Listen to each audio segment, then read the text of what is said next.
दोस्तों, ये कहानी है फ्यूचर की, जहाँ पर हम एक नई दुनिया को देखते हैं जो दो हिस्सों में बंट चुके थे। एक हिस्से को ऑफशोर के नाम से जाना जाता है। इस हिस्से में सभी अमीर लोग रहते हैं और इनके पास जरूरत की हर चीज होती है। ये लोग अपनी मर्जी से कुछ भी कर सकते हैं, इन्हें फुल आजादी दी जाती है। जबकि दूसरा हिस्सा गरीब लोगों का है, जहाँ ना तो लोगों के पास खाने को भरपेट खाना है और न ही रहने के लिए अच्छा घर। ये लोग झोपड़पट्टी में रहकर अपना गुजारा करते हैं और इनकी जिंदगी ऐशो आराम से दूर मुश्किलों से भरी होती है। लेकिन इस जिंदगी को बदलने का इन्हें एक मौका भी दिया जाता है, जिसके बाद ये लोग ऑफशोर का हिस्सा बन सकते थे। लेकिन इसके लिए इन लोगों को 20 साल का होना बहुत जरूरी होता है। 20 साल का हो जाने के बाद इन्हें एक सिलेक्शन प्रोसेस से गुजरना होता है और ऑफशोर में रहने वाले लोग इस बड़ी आबादी में से सिर्फ 3% लोगों को ही चूज करते हैं जो ऑफशोर में रह सकते थे। बाकी बचे जो लोग सिलेक्ट नहीं हो पाते वो वापस से स्लम एरिया में ही रहने आ जाते हैं और गरीबों में जीने लगते हैं। इसलिए हर कोई ऑफशोर में जाना चाहता था। अब अनाउंसमेंट की जाती है कि 104 प्रोसीजर स्टार्ट होने वाला है, यानी इससे पहले 103 तक ये प्रोसेस कंप्लीट हो चुका है। इसके बाद हम मिशेल नाम की एक लड़की को देखते हैं जिसने ऑफशोर में जाने के लिए अपना नाम दर्ज किया था और अब इसे 20 मिनट के अंदर अंदर इस जगह पर जाना था जहाँ ऑफशोर का सिलेक्शन टेस्ट शुरू होने वाला था। 20 साल के रजिस्टर किए हुए सभी लोग उस लोकेशन पर पहुँचने लगते हैं। इन सभी लोगों के कान के पीछे एक खास तरह का डिवाइस लगा होता है जिसमें लाल रंग की रोशनी चमकती है। ये एक तरह का एंट्री पास होता है ताकि जिन भी लोगों ने इस टेस्ट के लिए रजिस्टर किया है उनकी पहचान आसानी से की जा सके। और ये डिवाइस इन्हें ऑफशोर की तरफ से ही सिर्फ रजिस्ट्रेशन के बाद दी जाती है। इसके बाद मिशेल अपनी दोस्त के साथ टेस्ट वाली लोकेशन पर पहुंच जाती है और थोड़ी देर बाद इनके सामने चीफ आता है और सबको बताता है कि ये सिलेक्शन बहुत ही ईमानदारी से होगा, किसी के साथ कोई भी धोखाधड़ी नहीं होगी। और इसी के साथ इस सिलेक्शन और ऑफशोर की लाइफ की इम्पोर्टेंस भी बताता है कि तुम सब में से सिर्फ 3% लोग ऑफशोर में जाएंगे। स्पीच खत्म होने के बाद चीफ के पास एक लेडी आती है जो कि एक नई एम्प्लॉय थी। ये लेडी चीफ को बताती है कि मैं यहाँ तुम्हारा काम चेक करने आई हूँ और मुझे हाई अथॉरिटीज की तरफ से यहाँ भेजा गया है ताकि मैं तुम्हारी गलतियों को पकड़ सकूं। चीफ को बिल्कुल भी पसंद नहीं था कि कोई उसके काम में इंटरफेयर करे, लेकिन हायर अथॉरिटीज की बात वो टाल भी नहीं सकता था, इसलिए वो इस लेडी से कुछ नहीं कहता। इसके बाद इंटरव्यू का टाइम शुरू होता है जहां कई लोगों को रिजेक्ट कर वापस से उसी झोपड़पट्टी वाली जिंदगी में भेज दिया जाता है। इस इंटरव्यू को क्लियर करना काफी मुश्किल था। इधर हम मिशेल को देखते हैं जिससे काफी सारे पर्सनल क्वेश्चंस पूछे जा रहे थे। मिशेल अपने बॉयफ्रेंड के बारे में बताती है कि पिछले साल वो भी इस टेस्ट के लिए आया था, लेकिन फिर वो कभी लौट कर नहीं आया, जिसका मतलब था कि वो ऑफशोर चला गया। इस पर इंटरव्यू लेने वाला शख्स कहता है कि जरूरी नहीं कि वो ऑफशोर गया हो सकता है कि उसकी मौत हो गई हो या फिर उसके साथ कुछ बुरा हुआ हो। इसके बाद इस शख्स मिशेल को उसके बॉयफ्रेंड की आखिरी निशानी नेकलेस उतारने को कहता है और मिशेल उतार कर यहाँ रख देती है और अपने इमोशनल टेस्ट में पास हो जाती है। इसके बाद हम मार्को नाम के एक लड़के को देखते हैं जिसका हर फैमिली मेंबर इस टेस्ट में पास होकर ऑफशोर चला गया था, इसलिए इसे पूरा कॉन्फिडेंट था कि ये भी जरूर ऑफशोर जाएगा। मार्को का कॉन्फिडेंस लेवल काफी हाई था। मार्को का ये कॉन्फिडेंस देखकर इसे भी सिलेक्ट कर लिया जाता है। और फिर हम एलेक्स नाम के एक लड़के को देखते हैं जो किसी भी तरह ऑफशोर में जाना चाहता था, इसलिए बिना रुके बोलता ही रहता है और किसी भी कीमत पर इस फर्स्ट राउंड को क्लियर करना चाहता है। लेकिन उसका ये बिहेवियर इंटरव्यू लेने वाली लेडी को पसंद नहीं आता और उसे फर्स्ट राउंड में ही बाहर कर दिया जाता है। एलेक्स कहता है कि अब पूरा सिस्टम ही खराब है और ये सिलेक्शन प्रोसेस भी बहुत बेकार है। ये सब सुनकर एलेक्स को बाहर कर दिया जाता है। इसके बाद हम जोना नाम की लड़की को देखते हैं जो सबसे ज्यादा स्मार्ट समझदार थी और बहुत ही कम बोलती थी। इसकी इसी समझदारी के चलते इसे भी सिलेक्ट कर लिया जाता है। सभी लोग फिजिकली और मेंटली हेल्दी थे सिवाय फर्नांडो के। ये पैरों से चल नहीं सकता था, लेकिन इसकी बहादुरी हिम्मत की वजह से ये भी फर्स्ट राउंड क्लियर कर लेता है। इसी बीच ऑफशोर के लोगों को खबर मिलती है कि इनके दुश्मन रेबेलियस ग्रुप ने अपने एक आदमी को सीक्रेटली इस सिलेक्शन टेस्ट में भेजा है। ऑफशोर के लोग जल्दी से इस जासूस का पता लगा लेते हैं और इसके साथ काफी बुरा बिहेव करते हैं। उसे इतना ज्यादा टॉर्चर करते हैं कि वो सारी सच्चाई उगल देता है और बताता है कि उसके अलावा भी यहाँ एक और जासूस है जो कि रेबेलियस ग्रुप को पल पल की खबर दे रहा है। इसके बाद हम रेबेलियस ग्रुप को देखते हैं जो कि ऑफशोर का सबसे बड़ा दुश्मन था। ये ग्रुप अमीरी और गरीबी के बीच खड़ी दीवार को गिराना चाहता था। इस ग्रुप का मानना था कि जब सब लोग समान हैं तो फिर गरीब लोगों को इतनी मुश्किलें क्यों।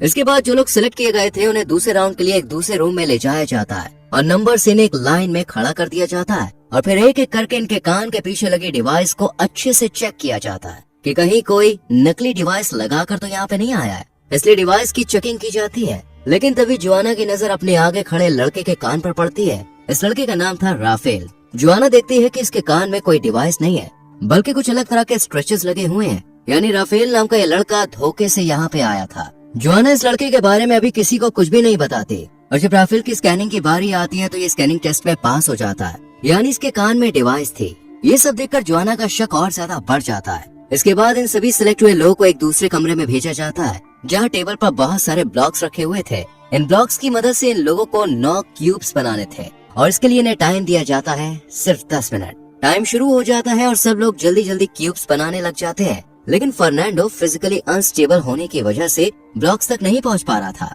ये देखकर मिशेल इसकी मदद करती है और इसे कई ब्लॉक्स दे देती है, जिससे फर्नांडो भी क्यूब्स बनाने लग जाता है। टाइम खत्म होने वाला होता है, लेकिन अभी तक मिशेल ने सिर्फ 8 क्यूब्स ही बनाए होते हैं। ये देखकर फर्नांडो मिशेल के लिए क्यूब बना देता है और इसके 9 कंप्लीट हो जाते हैं। राफेल का भी एक क्यूब कम था, इसलिए ये इन्हें पूरा करने के लिए क्यूब अपने पार्टिसिपेंट का चुरा लेता है और सेकंड राउंड में भी राफेल पास हो जाता है। हालांकि ये राउंड उसने चीटिंग से जीता था, लेकिन फिर भी इसे पास कर दिया जाता है।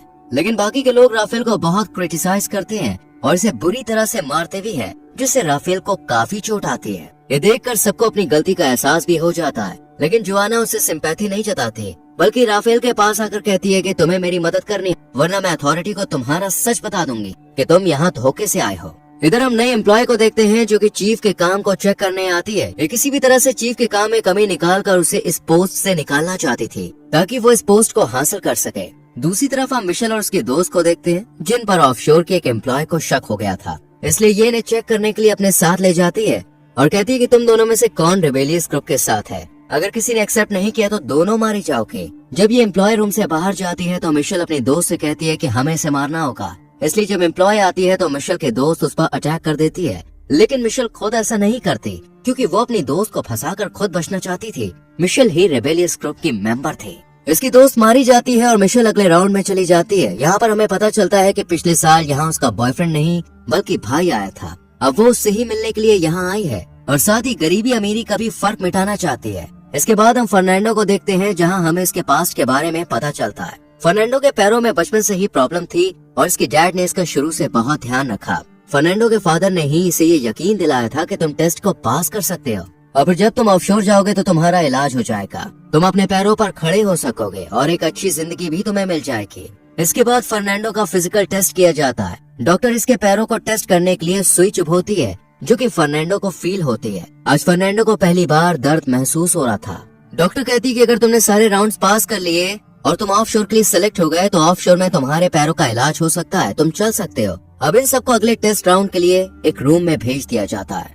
जब ये लोग इस रूम में पहुंचते हैं तो इन्हें एक टेबल रखी हुई दिखती है, जिसके ऊपर 4 पुतले रखे थे और चारों के ही चेहरे पर अलग अलग तरह के एक्सप्रेशंस थे। हर किसी ने अपनी कंडीशन के अकॉर्डिंग अलग अलग एक्सप्रेशन के साथ चेहरा बनाया हुआ था। इन सभी लोगों को ये टास्क दिया जाता है कि ये इन चारों पुतलों के एक्सप्रेशन को देखकर उनकी कंडीशन के बारे में बताएं कि इन्होंने किस लिए ऐसे चेहरे बनाए हुए हैं, पास्ट में इनके साथ क्या हुआ। अब सब लोग एक्सप्रेशंस की मदद से अपने अपने तरीके से कहानी बनाने लगते हैं, अपने अपने आइडियाज देते हैं। फर्नांडो पहले अच्छे से एक लड़की के पुतले को देखता है और फिर बताता है कि इस लड़की को जहर दिया गया है, क्योंकि ये अपने हस्बैंड के साथ इस घर में मेहमान थी। दरअसल इस औरत का रिलेशन इसके पास रखे आदमी के साथ था, जिसके घर में ये मेहमान बनकर आई थी। लेकिन इस आदमी की बीवी को इनके अफेयर के बारे में पता चल गया और उसने इस औरत को जहर दे दिया। तभी ये लेडी शॉकिंग एक्सप्रेशन से अपने बॉयफ्रेंड की तरफ देख रही है। फर्नांडो की ये कहानी सुनकर सब लोग बहुत खुश होते हैं, क्योंकि इन्हें ये कहानी काफी पसंद आई थी। लेकिन राफेल इस कहानी को बेकार बताता है और फिर अपनी एक नई कहानी पेश करता है, जिसमें राफेल कहता है कि इस लेडी को सिल्वर की चीजों से एलर्जी है, इसलिए सभी पुतलों ने सिल्वर की चीजें पहनी हुई है, लेकिन इस लेडी ने कांच की अंगूठी और लकड़ी का नेकलेस पहना हुआ है। ये लेडी दूसरे आदमी को इसलिए देख रही है क्योंकि वो एक डॉक्टर है, वो उससे मदद मांग रही है। ड्रॉर में जब ये लोग चेक करते हैं तो वहाँ ह्यूमन बॉडी के डायग्राम्स रखे होते हैं, यानी ये आदमी सच में डॉक्टर था। लेकिन राफेल ने जो कहानी बताई थी वो लेडी के एक्सप्रेशन से मैच नहीं हो रही थी। इसी सवाल का जवाब राफेल नहीं दे पाता। तभी जोआना, जो सबसे समझदार थी, वो कहती है कि ये लेडी अंधी है, इसलिए इसके चेहरे पर कोई एक्सप्रेशन नहीं है। और जब ये इस लेडी के ड्रॉर को चेक करती है तो इन्हें ब्लाइंड्स की बुक भी मिलती है, यानी जोआना की कहानी ठीक थी। इस तरह ये लोग इस राउंड को भी पास कर लेते हैं। चीफ भी ये सब देख रहा होता है और फिर नई लेडी एम्प्लॉय से कहता है कि तुम इन सब पर ध्यान रखना, मैं अभी थोड़ी देर के लिए किसी काम से जा रहा हूँ। ये लेडी एम्प्लॉय चीफ पर नजर रखती है और देखती है कि चीफ स्लम एरिया में कपड़े बदल कर जा रहा है। चीफ भी कैमरे की ग्रीन लाइट देखकर पता कर लेता है कि एम्प्लॉय उस पर नजर रख रही है, लेकिन एम्प्लॉय चीफ के खिलाफ कोई सबूत पेश नहीं कर पाती। इसके बाद इन्हें एक रूम में ले जाया जाता है, जहाँ इन्हें 6 साइंस दिए जाते हैं, जबकि ये लोग 7 होते हैं, जिसका मतलब था कि इन लोगों को एक को एलिमिनेट करना था। लेकिन ये किसको करेंगे, इन्हें समझ नहीं आता। राफेल कहता है कि मेरे पास एक कॉइन है, मैं बाहर जा सकता हूँ, लेकिन जिसके पास कॉइन नहीं है वो राफेल पर अटैक कर देता है और दोनों में लड़ाई होने लगती है। लेकिन तभी ये लड़का वोट करने को कहता है। सभी लोग राफेल के खिलाफ वोट करते हैं लेकिन मिशेल कहती है कि जोआना को बाहर निकाल दो क्योंकि वो समझदार थी और मिशेल के प्लान को नाकामयाब कर सकती थी। ये सुन जोआना राफेल की तरफ देखती है। जोआना को राफेल की सच्चाई पता थी, इसलिए राफेल जोआना की साइड लेता है और फर्नांडो को बाहर निकालने को कहता है क्योंकि ये फिजिकली ठीक नहीं था। लेकिन फर्नांडो कहता है कि मैं ऑफशोर में ठीक हो सकता हूँ। इसके बाद ये लोग रिबन से एक शख्स को एलिमिनेट करने का डिसाइड करते हैं और कहते हैं कि जिसके पास सबसे छोटा रिबन आएगा वो बाहर जाएगा और सबसे छोटा रिबन जोआना के पास आता है। लेकिन रूम से जाते वक्त जोआना एक शख्स का कॉइन चुरा लेती है और जीत जाती है और ये मूवी यहीं खत्म हो जाती है। तो दोस्तों कैसी लगी आपको ये मूवी कमेंट सेक्शन में जरूर बताएं। वीडियो को लाइक और शेयर करके चैनल को सब्सक्राइब करें, बेल आइकॉन प्रेस करें जिससे आपसे आने वाली वीडियोस मिस ना हो। मिलते हैं आपसे अगली वीडियो में। Till then bye bye, take care.